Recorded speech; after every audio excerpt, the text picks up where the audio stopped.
Welcome to Tokyosaurus. So what's up in Japan? The new Pokemon movie has just started airing in Japan, and it's already breaking records left and right, sliding right into the top spot in Japan's box office with pretty much no trouble.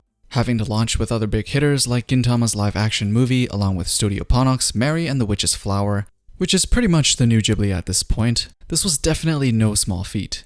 The film has sold over 400,000 tickets from the first 2 days alone, which equates to over 500 million yen and is showing no signs of stopping anytime soon. Turns out Japan wasn't part of the few people that were butthurt from the missing Misty and Brock in this new nostalgic retelling of the first adventures of Ash. But was it really a retelling without Misty and Brock? Or is this something entirely on its own even though they sold it as a nostalgic throwback to the beginning of it all? Now just in case you haven't read the title of the video, the following will contain minor spoilers to the film, so you have been warned. Now I think the first thing you'll notice when watching the film is that we finally don't have a Pokemon movie that's all about saving the world from some legendary Pokemon that has gone nuts for reasons. But rather, we now have a narrative that focuses on the relationship between the trainer and the Pokemon, and obviously Ash's growth as a trainer. This is a story of Ash simply pursuing his dreams with his trusty companions. We see his flaws, we see him doubting himself, and a side of him that we have never seen before that gives him much more depth than what we're used to seeing in the anime or past movies. This Pokemon movie definitely has the strongest narrative out of all the Pokemon movies released so far, and that's really saying something being the 20th film release in the entire franchise. It feels like they were gunning for something really different in this special 20th anniversary celebration for the anime's initial release, and they really hit it out of the park with this one even though it wasn't absolutely flawless.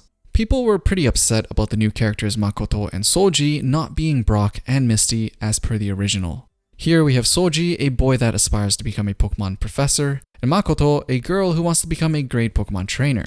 They both serve to build Ash's character and to move the plot, which is great, but we don't really get to dive into their own characters all that much. So what about in terms of actual plot? I Choose You has tons of references of the stories that were told 20 years ago from the first season, but were all mostly redone in a way that fits the movie format much better. Squirtle and Bulbasaur unfortunately did not make it into this film, but we did get Caterpie and Charmander's encounters and stories which were quite different than the original. Caterpie battles Ash instead of getting caught off guard, but still evolves into Butterfree. And yes, still gets released at the end, and yes, you will still cry even after 20 years. Charmander's story is also very similar to the original story with a few changes.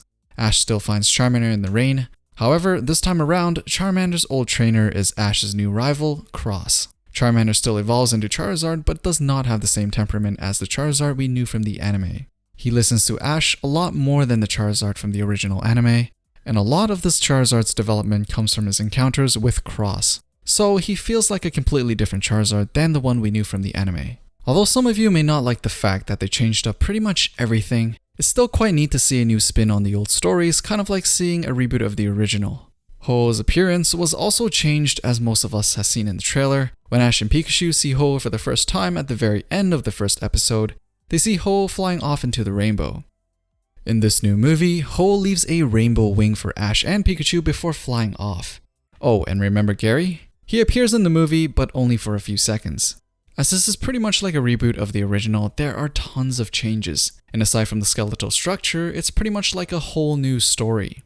But even so, I think as a fan that grew up with the series, I still believe most of us will appreciate this movie as one of the best Pokemon has to offer to date.